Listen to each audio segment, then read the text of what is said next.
पिता का वचन पूरा करो, माता की आज्ञा का पालन करो। सबका धर्म, सबके वचन, सबके कर्तव्य पूरे हो जाएंगे। परंतु इसके बीच पीस जाएगी अकेली कौशल्या। 14 वर्ष तक तेरी बाट देखते देखते ये आंखें पथरा न गई। तेरी प्रतीक्षा के बीच ये प्राण रह जाएंगे तो 14 वर्ष के बाद तुझे देख लूंगी। हाँ,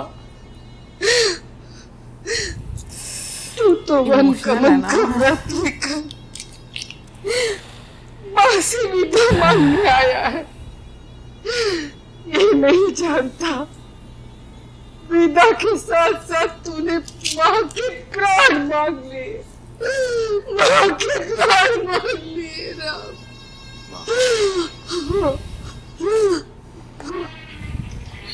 मां, मां, सीता, सीता, मेरी बच्ची, मेरी बेटी। क्या हो रहा है? सकल सुख संपत्ति, माता पिता सबको त्याग कर मेरा राम वनवास करने जा रहा है। तुझे कैसे समझाऊं मेरी बच्ची, ये कैसी प्रलय की घड़ी आ गई है। पति को विदा करने का समय आ गया है मेरी बच्ची। मैं सब सुन चुकी हूँ, मैं सब जान चुकी हूँ सीता, इसलिए मैं अभी आपसे विदा मांगने आई हूँ। विदा? कहाँ जाएगी?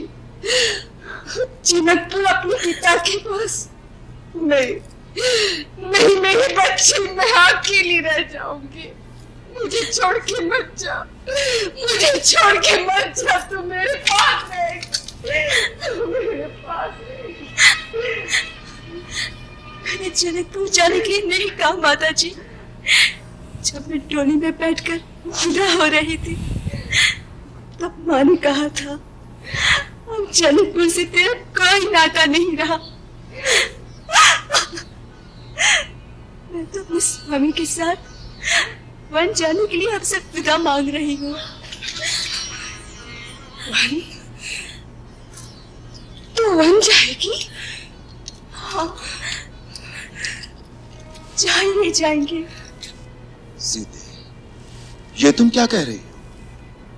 वन में साथ जाने का अर्थ जानती हो?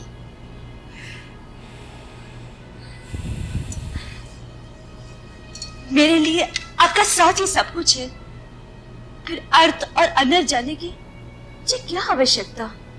तुम्हें अनुमान नहीं है सीते, मुलायम मखमल के नीचे जो पैर कभी नहीं पड़े वो दुर्गम वन के कांटे कंकर से भरे रास्ते पर कैसे चल सके? विषैले नाग, हिंसक बाघ, भयानक राक्षसों से भरे भीषण वन में तुम कैसे रह सकोगे? जैसे सीता के नाथ रहेंगे, मेरे प्रभु साथ होंगे तो मेरी और आंख उठाने का साहस कौन कर सकता है? उन दुस्सह दुखों को तुमने कभी देखा नहीं है सीते। दुख? आपके चरणों की सेवा से दूर रहने से बड़ा और कोई दुख मेरे लिए नहीं है नाथ। जैसे बिना जीव के देह, बिना जल की मछली, इसी प्रकार बिना रघुवीर के ये जानकी एक पल जी नहीं सकती। भावना के आवेग में आगा पीछा नहीं सोच रही। वो जीवन बहुत दुखदाई है, बाद में पछताओगे। दुखदाई तो आपका वियोग है प्रभु।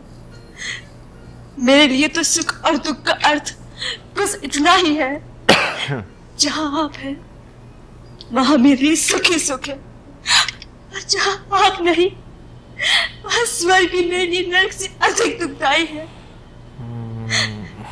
नाथ, जीवन भर साथ रखने के लिए वचनबद्ध होकर क्या आपका अकेले वन में जाना अधम नहीं कहलाएगा? हे आर्य श्रेष्ठ, अपने धर्म के साथ मुझे भी अपने धर्म का पालन करने दीजिए। माता पिता भाई बहन सारे नाते पीछे रह जाते हैं। केवल स्त्री ही स्वामी के भाग्य का अनुसरण करती है। माँ ने समझाइए ना कि मुझे छोड़कर ना जाए। राम, तू मुझे अभी स्त्री का धर्म बता रहा था कि स्त्री का सर्वस्व पति के चरणों में होता है। फिर सीता के लिए वो आदर्श, वो धर्म दूसरा कैसे हो सकता है? माँ, वनवास स्त्रियों के लिए नहीं है। नाथ, यदि आप मुझे अपने साथ ले जाना नहीं चाहते तो आपको एक दिन रुकना पड़ जाएगा। क्यों? मेरी चिता को अग्नि कौन देगा? सीता।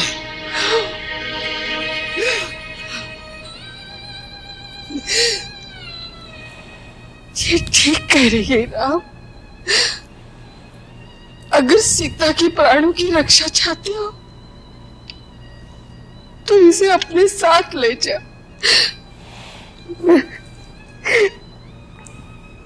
मैं अकेले ले जाऊंगी। ठीक है सीते, चलने की तैयारी करो।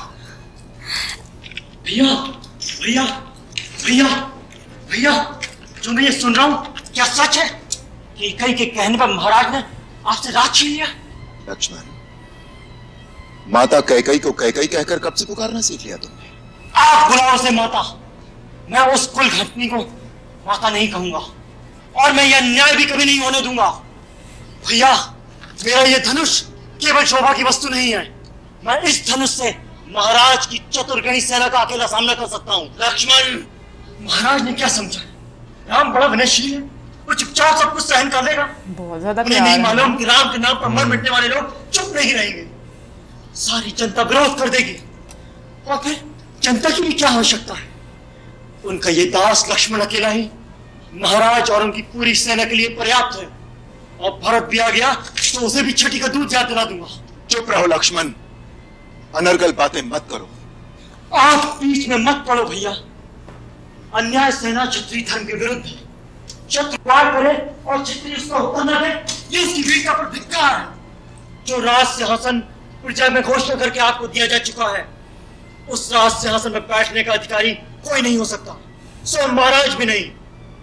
भैया, आपका ये लक्ष्मण यदि मर नहीं गया तो उस सिंहासन पर महारानी सीता के साथ आप विराजमान होंगे। महाराज दशरथ और उनके चहेते भरत दोनों आपके दरबार में करबद्ध खड़े होंगे। वाह वाह, कितना सुंदर चित्र है। पिता हाथ बांधे सामने खड़ा है और पुत्र अपनी पत्नी के साथ आसन पर बैठा उन्हें आज्ञा दे रहा है। आकाश से उतरकर देवता भी आएंगे इस दृश्य को देखने के लिए कि अयोध्या में मानव सभ्यता ने कितनी उन्नति कर ली है। परंतु जब पिता ही अपने आचरण से गिर जाए, अपने धर्मात्मा पुत्र को एक स्त्री के साथ मत करो लक्ष्मण। बस, यदि तुम्हारे इतने ही नीच विचार हैं तो मुझे भैया कहना छोड़ दो और आज के बाद मुझे अपना मुंह न दिखाना। भैया, ये आप क्या कह रहे हैं? मैं आपके बिना कैसे जीवित रहूंगा? भैया, आप मेरे भगवान हैं। आपके साथ कोई अन्याय करे